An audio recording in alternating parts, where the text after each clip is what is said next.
Scott Tops, 130, 90 degrees, Ocala, Florida, going for a walk. Got my app going, I've got telling me, see how far I can go. In the old Spring Hill neighborhood, I used to go around the cul-de-sac and go around and come back. And there was a golf course and these bathrooms were there. And I thought, oh, it's a good spot to make a turn, come back. And I got about a mile and a half. If you did twice, you've done about 3 miles, right? So I'm checking this neighborhood out here on top of the world. I'm gonna go, there's another cul-de-sac, so I can go around it. And then I can loop around, make a figure 8, and come back and get the mail. There's a little mailbox nearby, but it's really close. It's just around the corner, so it's not a big deal. Something to look for in a lot of these new neighborhoods is, where's the mailbox? Where do you gotta go to get the mail?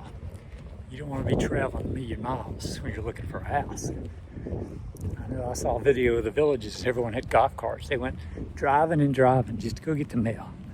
The big mail center.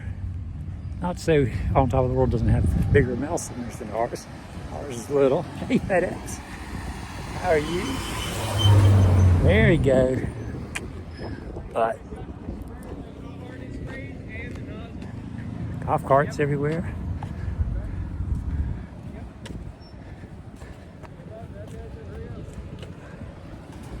Yeah, somebody's coming home. Easy peasy.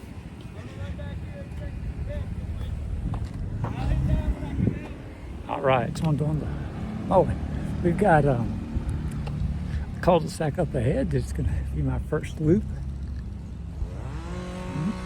Just encourage all of you to get out and walk. It's supposed to be a brisk walk. It's supposed to be kind of dun, so you can still talk, but your voice might just get a little slightly winded or slightly sound a little different because you're going a little fast. And I'm going a little fast now. I'm sure I'll slow up and get back to regular pace. But when they say go for a walk, they don't mean walk around the store. You try to walk with a little bit of a brisk pace occasionally to get circulation going, get a little time in. Probably not the best time. I've already been on a bike ride and got a shower. So this is kind of a silly thing, but I don't think I'll get too hot and sweaty. I'll come back in the air condition. I'll be fine. Right.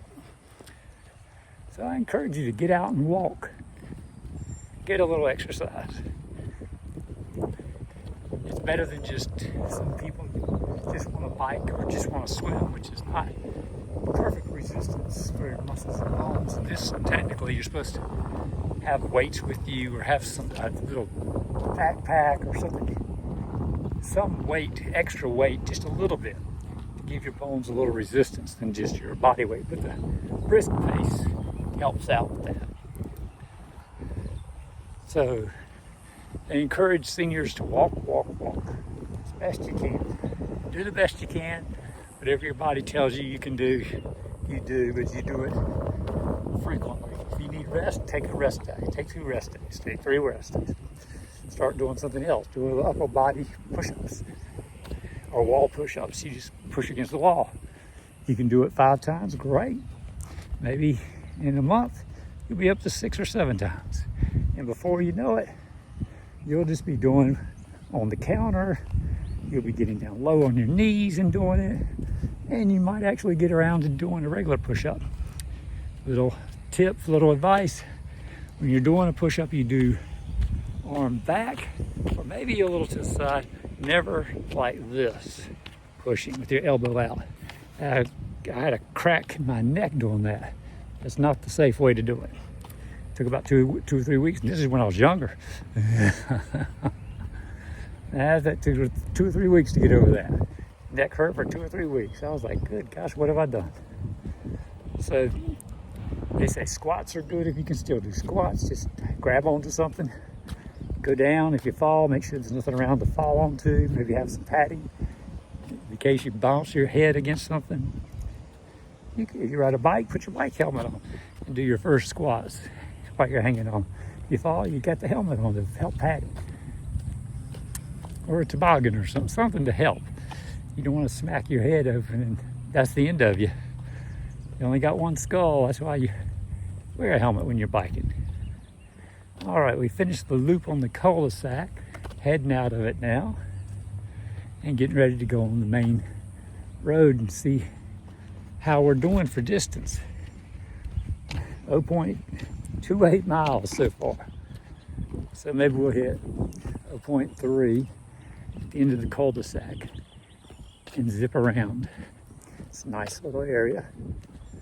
This is the Wayborn Landing area of neighborhood of On Top of the World 55 plus community. This is the World Tour Adventure. This parking for that. And these houses, cul-de-sac, are all part of the experience. Like the villages, they should have golf carts inside those places so people can golf around and spend the weekend and see if they like it. They do the same thing at the villages big time. And they've got vans to help transport people to places and show this area off. This is, On Top of the World's kind of like a quiet village. There's not as much partying.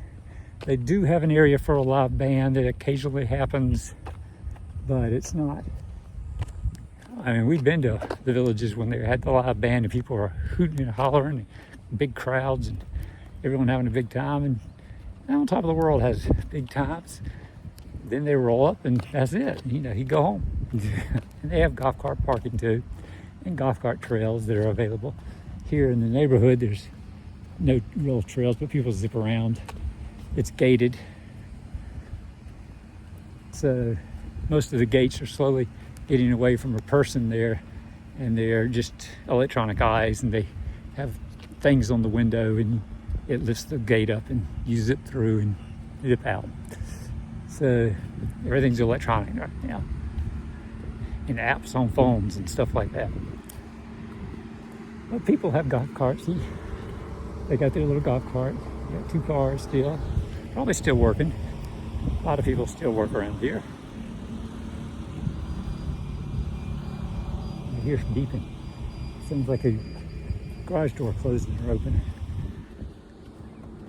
Now we're going to swing in for my first loop. See, I go around, but I'll go around on the figure 8. As I go down this road, the mailbox will be on my far right, so I'm going to be turning left to zip around.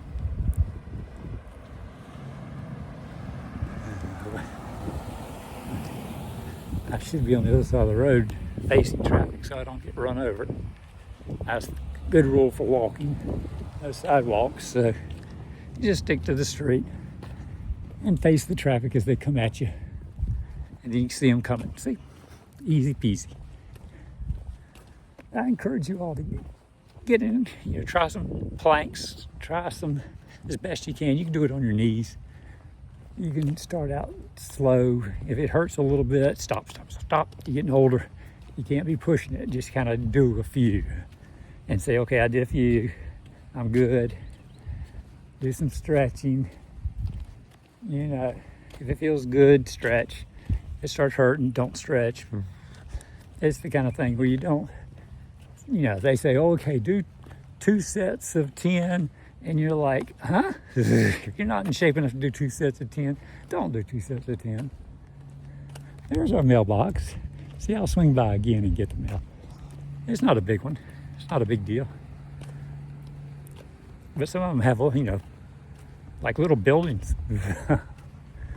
So, and tons of parking for golf carts and stuff. The villages, everyone was saying hello to everybody on this video I saw. And I was like, wow. And we saw some village, we went there and checked it out. They showed us a place near the interstate, and we were like, I ain't doing this. But, and my wife had bad issues with the villages when her uncle went there years ago, like the first section. And she said, it takes like 20 cul-de-sacs to get to his place. It drove her crazy.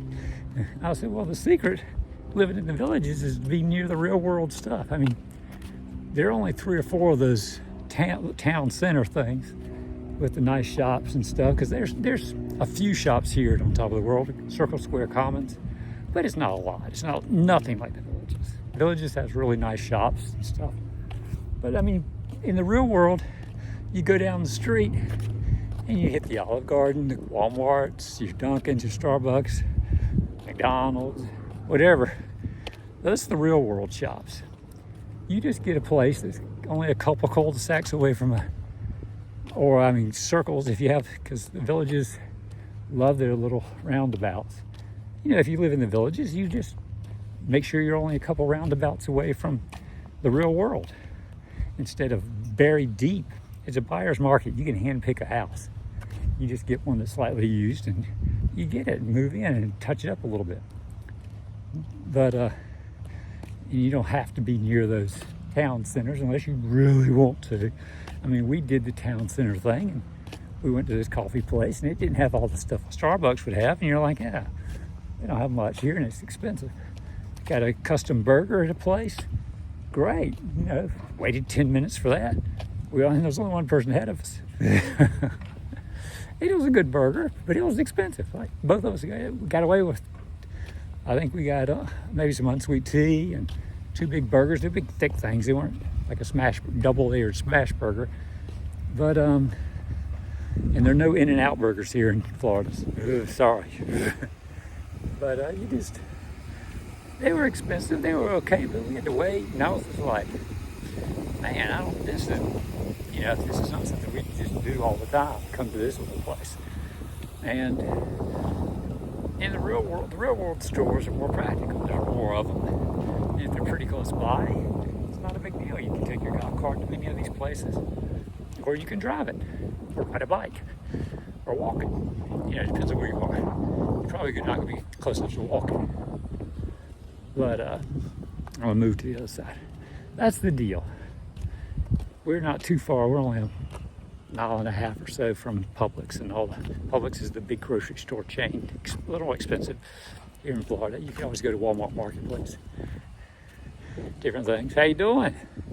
Hi, how are you? Good, man. Yeah. Working that lawn. And you can get places in on top of the world where you do your own lawn. You can hire someone to do it, or you can get one of those villa things where they charge you in the HOA to do in an area where they do the lawns for you. They maintain bushes, they paint the house every 10 years, replace the roof. They do all that stuff for a certain fee, I think.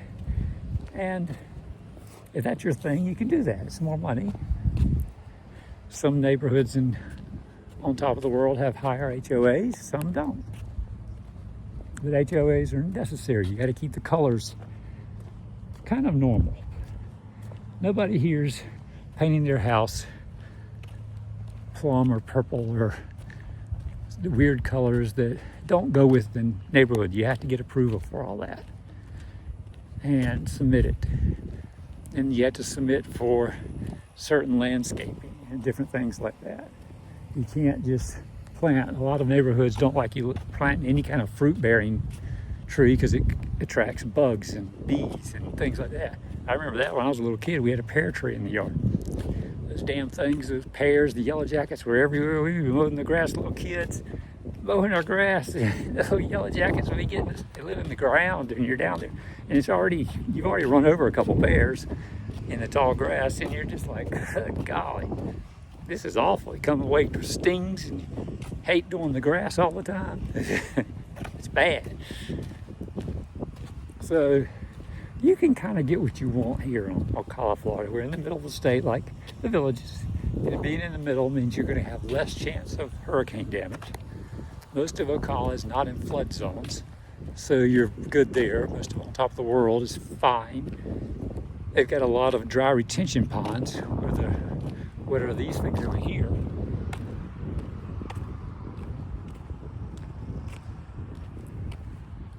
You see how the ground's swept down and they're just empty lots that aren't being used, and those drains that drain from one dry retention to another dry retention to another one. It just moves the water.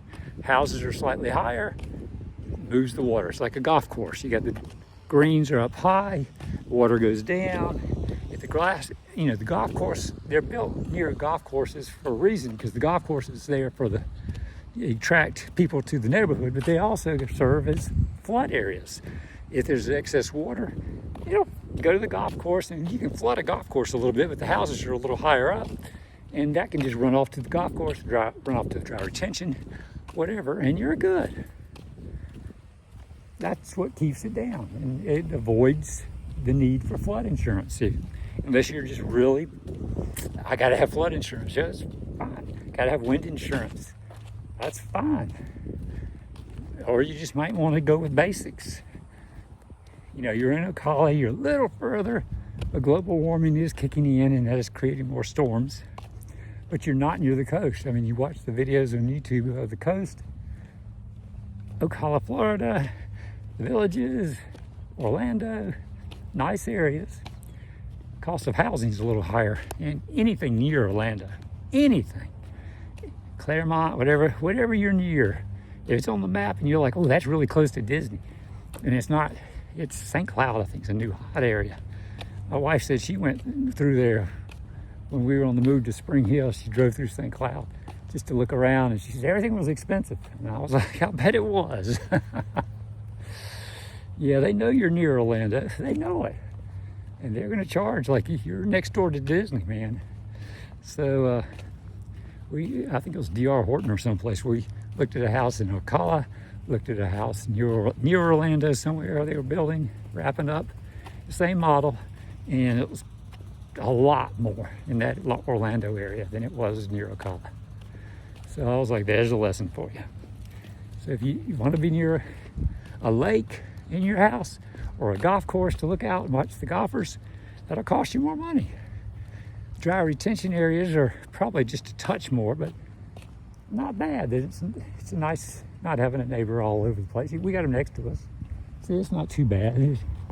You can mow your grass between. But I'm going to get my mail. Like, subscribe, and share.